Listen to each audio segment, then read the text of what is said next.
Hey everybody, what's going on? My name is PBM or Polar Bear Mike, and today I'm going to be updating my support build guide for Season 4 on patch 4.16. So, not a ton has changed lately.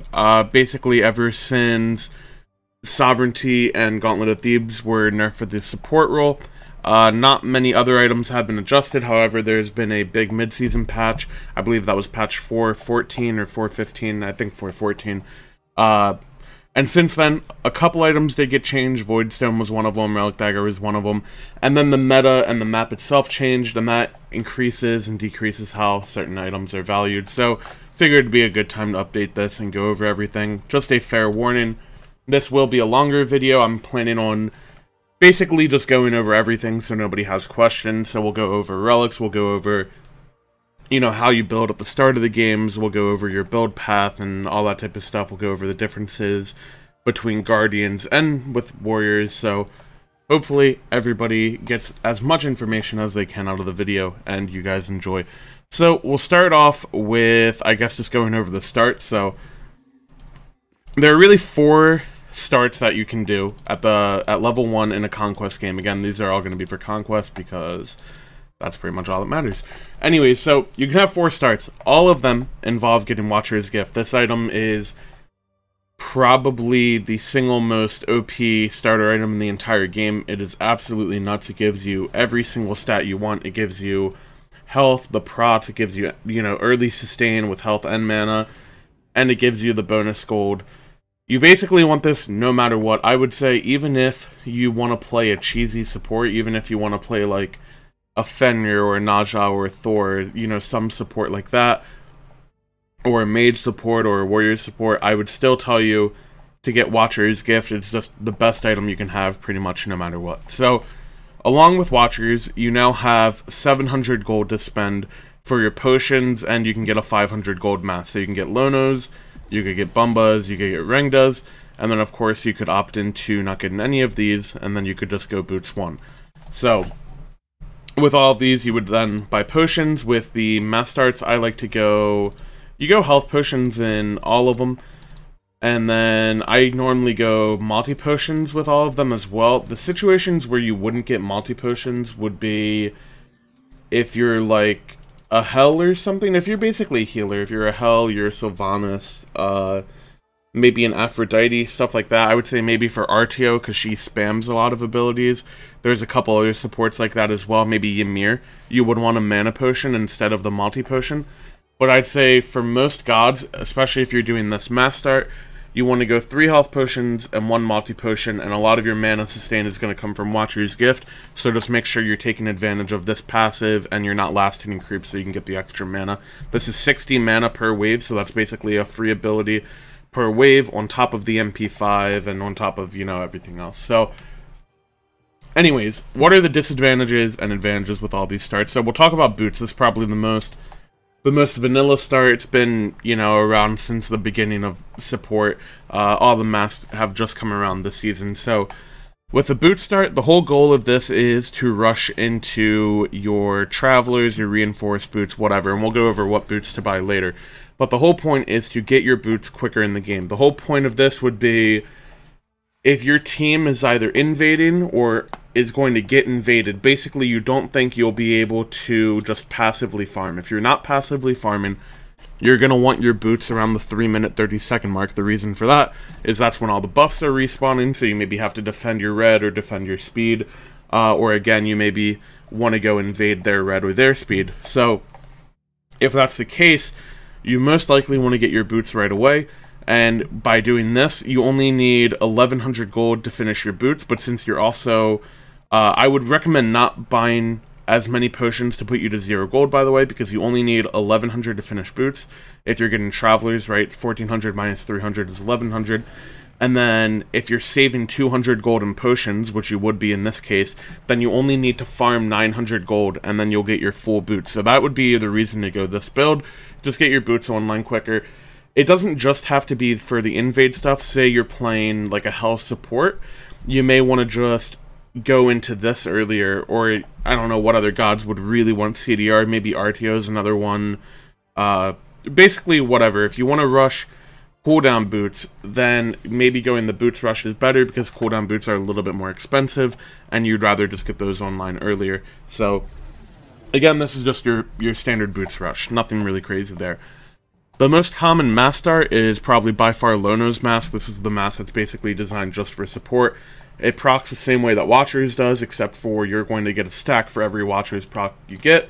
75 stacks, you get 400 gold, then you get a total of 150 health, even though that's building up over time. So the reason to go this would be if you're just kind of passively farming, you don't think you're going to get pressured out in the early game, and you just want to get through the rest of your build curve quicker. Your boots are going to be delayed with the Lono's mask, but your next item is going to be sped up compared to the next support, or compared to the other support with the Lono's mask. If you go Lono's and they go boots, they'll get boots quicker than you, but then, you know, say you're both going Jade Emperor's Crown, second item, you'll get your Jade Emperor's Crown in theory quicker than they'll get their Jade Emperor's Crown if they don't have Lono's mask and you both are farming the exact same. So that's the benefit to the Lono's mask. It also has pretty good sustain. The 5 HP 5 isn't horrible, and you do get a little bit of bonus max health, so you are a bit tankier as you're building throughout the rest of your build with this item. And then, of course, you can sell it later in the game to finish out another item, and you end up making gold off the item. So just a really solid mask. Bumba's mask would be for if your ADC is going, like, now that they've buffed Devourer's Gauntlets, the tier 2 of that is 1400, so you may see a hunter, especially if they're playing like Jingwei, where their passive can bring them out of base. You'll see like a Jingwei go Devo Gauntlets 2, and then they won't be able to buy Bumbas. So the Bumbas mass start would be if your ADC is doing that build, or if they just have really bad clear, like the two of you have really bad clear, then you could even go double Bumbas mask, which is not horrible. You really want to avoid that in most situations, but again, you can do it to speed up your clear. And then Bumbas is just solid. You get a lot of regen off of it, you get early game mana and health, which is very nice, and then you clear a lot quicker, so it's just a solid start. Rengda's mask is probably the least common of the 4 options. This would be your ranked option. It's really, really good in ranked, by the way, because you can actually carry games super hard with this, especially if you're playing a god that does a lot of damage. Say like a Bacchus or a Sobek or something like that. So with Rengda's, there's basically no great time to buy this. I would say your ADC probably has to have Bumbas. You want to make sure that you or your ADC have Bumbas. So then, if that happens, you're left with the 3 options of Lono's, Rengda's, and Boots. Say you don't think you need to do the Boots rush, so then it's Lono's or Rengda's, and then if you want to be super aggressive early, then you could go for Rengda's, maybe snowball a little bit more. In a competitive environment, you're not really going to see people build this too much. It is a very good item. It's just the consistency factor with it. You're not guaranteed to get the stacks all the time, especially like when they're relevant in the early to mid stages of the game, but it's definitely really fun to mess with. So now, moving on, we can talk about what you do after the start. Again, I'm going to keep this to builds. I'm not going to do a full guide of like how to play the support role. That would be way too long. This is already going to be really long in itself. So now we'll just go to what boots you buy and when you buy them. So all 4 of these boots options are very viable, and actually I should just clear this out so we can compare them side by side.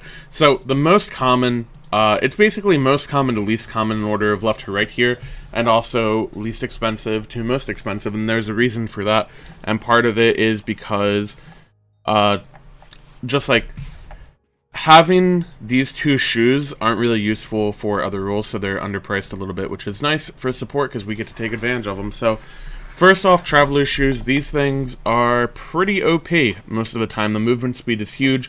It can end up saving your life. It could end up killing an enemy because you're able to catch up to them and initiate on them. Movement speed is just an insane stat in general, and having that out of combat movement is very good. It also allows you to play more of a ganking playstyle. Say you want to keep camping the enemy ADC, or you know, whatever the case may be.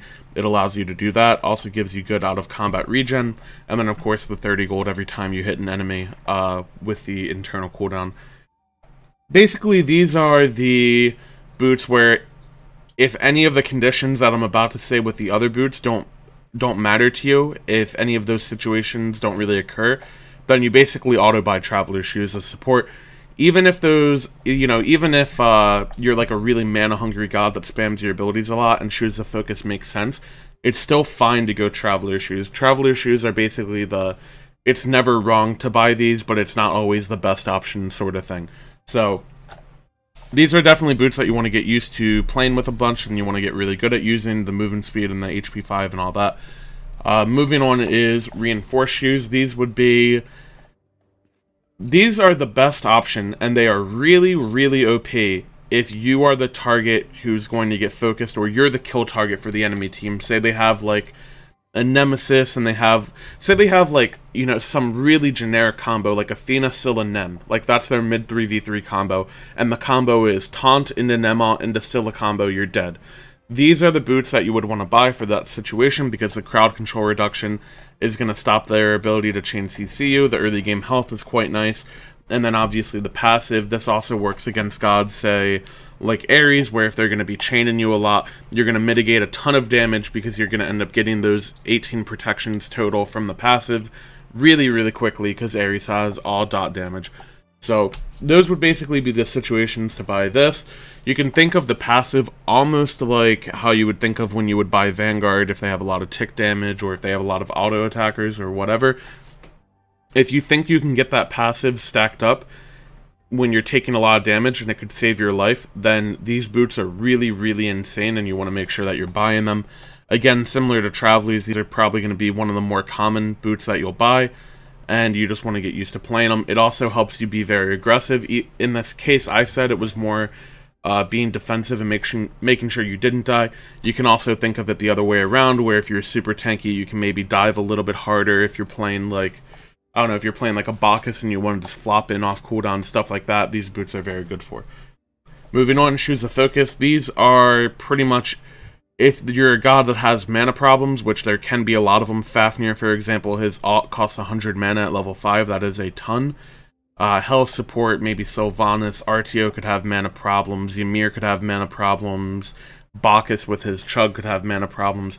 Any of those gods, the early game mana on the Shoes of Focus are going to be huge for you. And then also the 10% cooldown reduction. Tons and tons of supports do very well with cooldown, and if you get these in the early game, it's very good. I would recommend staying away from these boots if you're going like a Lono's Rush or something like that. I would recommend going one of Reinforced or Traveler's Shoes, only because it'll accelerate the rest of your build a little bit better. In my opinion, mainly Traveler's Shoes, and if you go like Lono's Travelers, then the rest of your build you should be able to get out much quicker. But Shoes of Focus are super good, and yeah, pretty much just depends what god you're playing. You wouldn't want these on like an Ares or something like that, where Ares doesn't really have mana problems, and you'd rather have like other stats than cooldown reduction on Ares. So it just depends on the god you're playing and the situation you're in. And then Shoes of the Magi are pretty much just, I am insanely ahead and I want to buy these. These are the go-to boots with Rengda's Mask, guys. This is the good shit. This is what you want with Rengda's Mask. If you're playing Ares and you get really far ahead, you should just go Shoes of the Magi. You'll do a ton of damage. You can basically solo their carries. You can solo pretty much anyone. If you're like level 6 as Ares and the rest of the people are like level 5 or whatever, like if you ever get that 1 level lead, and your chains are high rank, you will actually solo people if you go pen boots as Ares. So that's pretty much the situation to get this. Same with maybe Bacchus. I don't know what other supports do a ton of damage. Basically Bacchus, Ares, maybe Ymir, maybe Artio. I don't know about that one. Cabrakan would be another good one. So any high damage Guardian, that's what you would be looking at. So now moving into the rest of the build, I'll try my best to kind of go back and forth between if it's a warrior or if it's a guardian, and comparing them. So the start of your build, what you'll normally want is a really, really strong physical defense item. The reason you want to get physical defense first, most often, is because in a standard team comp where it's, one hunter, one guardian, one mage, one assassin, and one warrior, they're going to have 3 physical gods and 2 magical, and one of the 2 magicals is a guardian. I've said this over and over, but the guardian's damage isn't as relevant as basically everyone else on the team. This is the same reason why in the aura builds you would see Heart Ward picked up, the least often out of all of them, and that's because you're playing against more physical than magical. So, early game, you want a good physical defense item. With Sovereignty getting massively nerfed, you're basically going to be looking at other options. The standard option that most people have gone to is Jade Emperor's Crown. The reason for that, if I could pull up the stats, is because it basically gives you everything you want in the early game. The magical power is really good. It does help out your damage quite a bit. It's still not the biggest reason for buying it, but it is very nice. It helps you clear, all that type of stuff. The physical prot, 60 physical prot in the early game is actually very, very impactful. You're getting this online before people have percentage pen. They're normally not going to go like Titan's Bane or Executioner until 3rd or 4th item. You're getting this your 2nd item, so you're going to be very tanky to physical gods early on. The 100 health, of course, is nice, and then the passive. I've seen a lot of people ask me about this passive whenever I'm streaming and asking me, you know, why Jade Emperor's Crown is so valued and why people are always picking it up. The reason for that is you're basically cutting the enemy soul laners and some junglers' power in half throughout the game. So, you know, say I'm a soul laner, and I'll go over to warrior builds really quick. Say I'm playing like an Osiris, and I have, you know, like Dust Hole, and then I'm going Power Boots, then I'm going Gladiator Shield. This is pretty much all the damage I'm building the entire game. After that, you'll see people go like Urchin, or you'll see them go, you know, Nemean Lion, and they'll go all that other stuff. So this is pretty much the only damage they'll build throughout the game. So they have 10 power from the Dust Hole, they have 40 from the Boots, so they have a total of 50, and then they have another 15, so they have 65 power. So out of their 65 power, you're taking away 30 of that. So you're nearly having the amount of early game power, or just not early game, just the amount of power that a warrior has throughout the game. And the way physical gods work with their auto attacks, you're taking away 30 damage from every single auto attack because they have, you know, 100% scaling of power to auto attack damage. So every auto attack, you're taking away 30 damage, and then you're taking away their scaling and all that. This makes your carries a ton, or just like a hell of a lot safer from getting dove by a warrior, which is obviously the #1 person who's going to dive them every fight. It also helps against assassins, especially if they're playing a tankier one. Say they're playing like a Ravana jungle, or they're playing an Odin jungle, or they're playing, maybe they're playing like a bruiser god, like they're going, you know, a bruiser build on Thor or something. Taking away all of this power is going to make your team a lot safer, and it's going to hurt their damage output a lot. So it's just a nice passive. It's not as good as the old Sovereignty passive was, but in my opinion, it's a lot better than the current Sovereignty passive, which is why you go that first. So that's kind of the start to your build. This is kind of the base. The reason, another reason you choose Jade Emperor's Crown over the other options, one would be like Emperor's Armor. You're not really getting value out of this passive in the early game, and if you're not getting value out of the passive, then Emperor's Armor really isn't doing that much for you. Breastplate of Valor is kind of more expensive, and you feel a lot squishier with this item.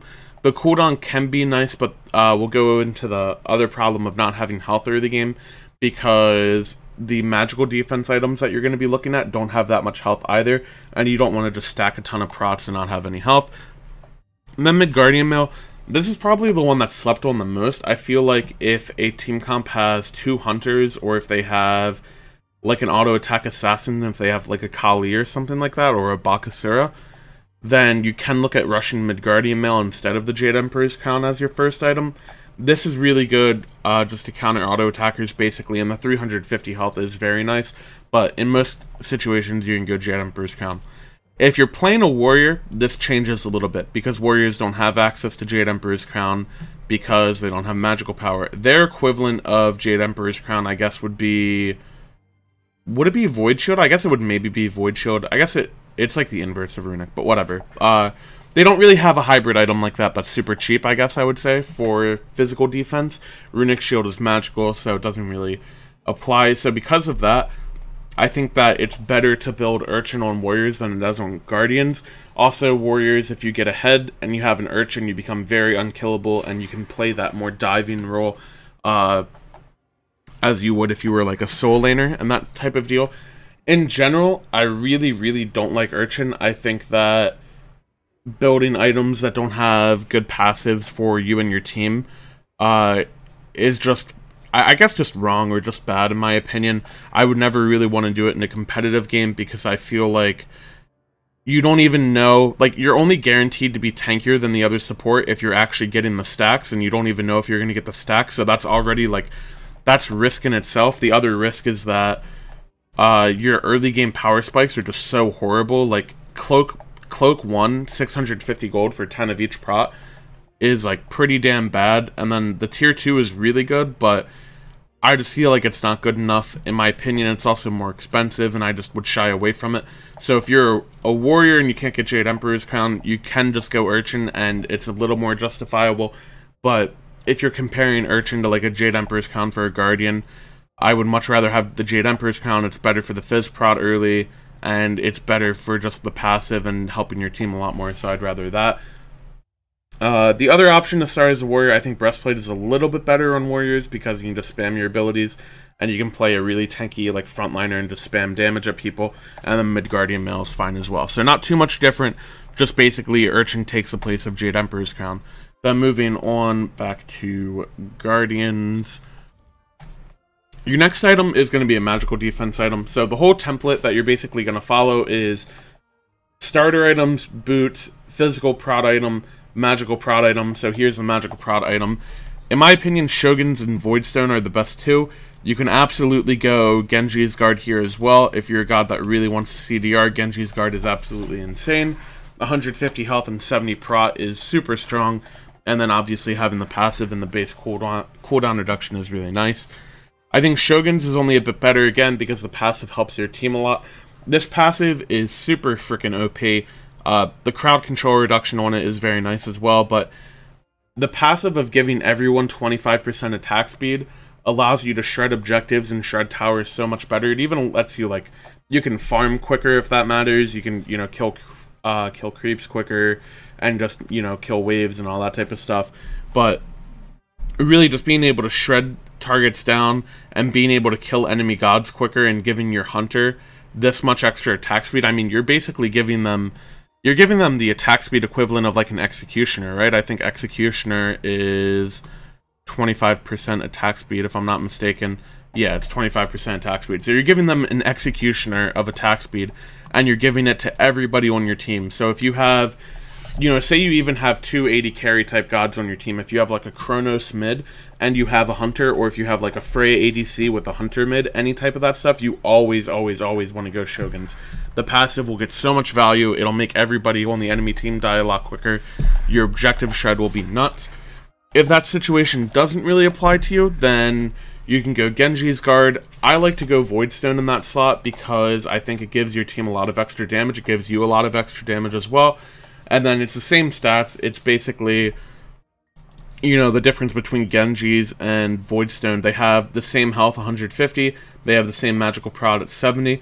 But it's cooldown reduction versus 20 power and then the pen. And I'd rather have 20 power in the pen. I think that having more burst will make a bigger impact than having more spells.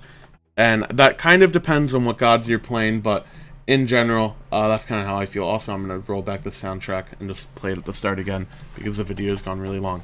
So anyways, after that, after you've gotten your magical prot and everything, oh, I guess I should say Pestilence and Oni Hunter's Guard. If they have a healer, you go Pestilence third pretty much every time. If they have a Hell, if they have... maybe if they have a Ra, but that one's a little more situational. Basically, if they have a very heavy healing comp where they have a meditation or two, you want to be going Pestilence. The stats on it are really good as long as the aura is actually doing something for you. And then Oni Hunter's Guard, this would be for like Blink gods, if you're playing like a Blink Geb or a Blink Ymir or a Blink Sylvana, something like that, where you don't have the chance of poking this proc. So what you don't want to do is you don't want to play Geb and then 2 the enemy off cooldown at range for your Traveler's proc and then get rid of your Oni Hunter's Guard proc. That would be very, very bad because this has a 60-second internal cooldown. The Oni Hunter's Guard would be like, you're playing Geb and you're afraid of when you blink initiate that they're going to turn on you and kill you. They're going to pop their beads and then like Nemot you and just kill you instantly or something. Oni Hunter's Garb is the perfect item to stop that. The 20% damage mitigation for 5 seconds is really, really insane. In my opinion, this is like a better Spirit Robe most times.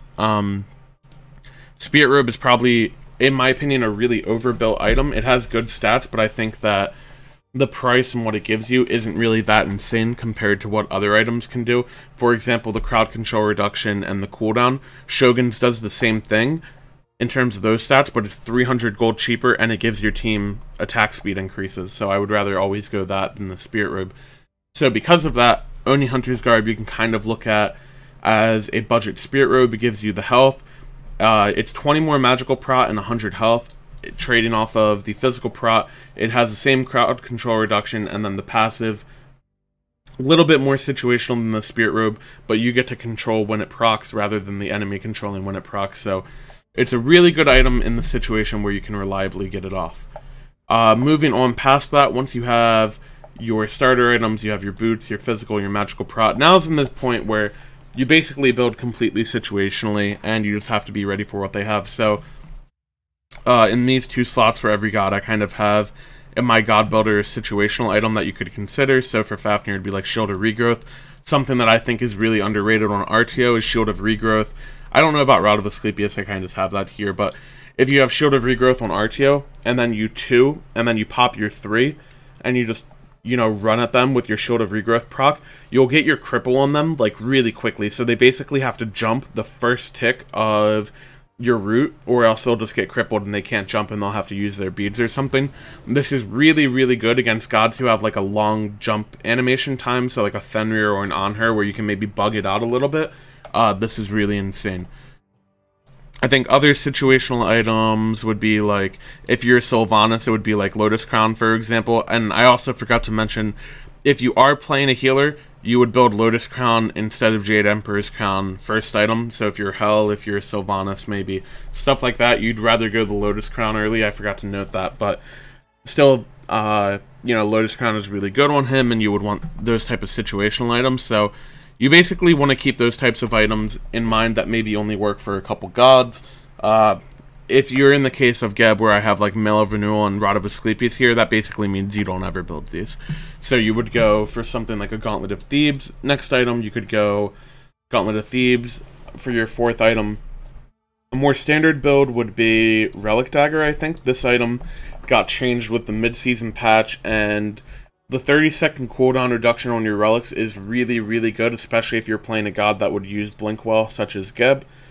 Another situation it would work well with is if you have, like, I guess this is way more situational, but if you have, like, a Hog for some reason, I guess it would be good, and you can just take, like, early camps or whatever. Or if you have a Sunder, getting a shorter cooldown on Sunder is nice. Horrific Emblem. Any of these, like, cheese actives, basically, like Hand of the Gods, Thorn, Sunder, Horrific Emblem, they're all kind of like cheesy actives, and having that shorter relic cooldown would help you get a lot more use out of them. It is still good with Shell and Heavenly, but it basically means you're only going to have it for every other fight anyways, so I don't think it's that big of a deal. But yeah, Relic Dagger, very good item, and it'll give you the cooldown reduction, gives you health, it gives you movement speed, very good stats for support. Another item you could look at is Emperor's Armor. People have been asking about this item a lot, because with the changes in the mid-season patch, all the towers are a lot tankier. So for example, every single structure used to have 2,000 health. Now tier 2 towers have 2,500 health, and Phoenixes have 3,000 health, so they got a 50% health buff. Because of that, you're going to have to tank towers for a lot longer. It's going to take your team a lot longer to kill them. So if you go a build like this, where you go Shoguns into Emperor's Armor, this is like the ultimate sieging build that you could have, especially if you're playing like Fafnir, and your second relic is a Frenzy. So you go like Frenzy at level 12, and you have Shoguns and you have Emperor's Armor. You're going to be able to tank the Phoenix pretty much forever, and you'll give your whole team a ton of attack speed, so you'll be able to knock down structures extremely quickly, and it'll be much harder for teams to defend against that. Just because you're not going to be taking much damage from tower. If you have ever sieged in like a ranked game or any type of competitive scenario, and you've done like a 5v5 where everybody is alive and you're sieging, and you've died on that before, and you've ever hit like your death recap, you'll probably notice that you took like well over 1,000 damage from the Phoenix just tanking the shot so your team could dive. Emperor's Armor will cut down that damage a ton, and it'll be so, it's just such a nice luxury item if it is good, and also the stats on it are very good. So Emperor's Armor is something you absolutely want to consider having. In my opinion, you or your Soul Laner or somebody should have this pretty much every game, unless you're getting a lot of early game towers because you're killing them in lane or something, you want to look towards Emperor's Armor. The rest of that is kind of just situational guides. Once you get past this row, if you want CDR, you can look at Breastplate, you can look at Shield of Regrowth, if it applies to you. I mentioned RDO. You could maybe do this on like a Fafnir as well. You can apply Shield of Regrowth on yourself. It's not as good, but it's still decent. You can look at Pestilence if the situation fits. Stone of Binding, also another good build.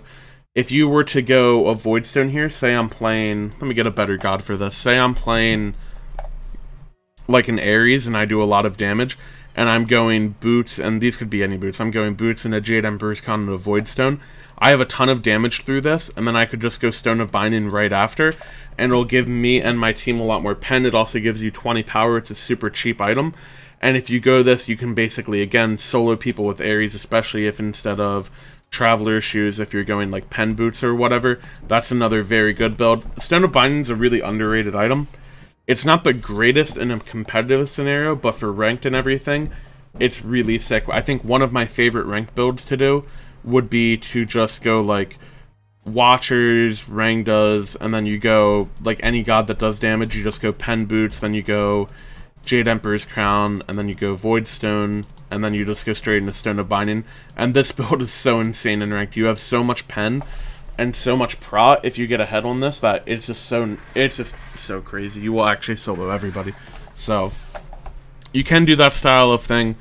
It basically is just up to you guys. I know people hate it when I tell them to just kind of build situationally, but that really is the only answer when you're playing support, especially in a meta where you don't really have a lot of options as far as auras go. Only Gauntlet of Thebes is really that great. If they have like 3 magical gods, then you can rush Heartward first item. That's super good.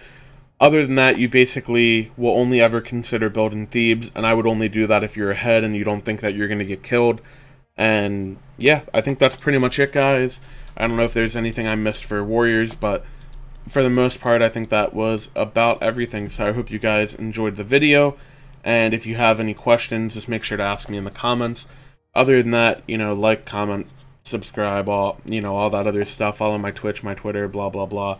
And I will see you guys next time. Peace out.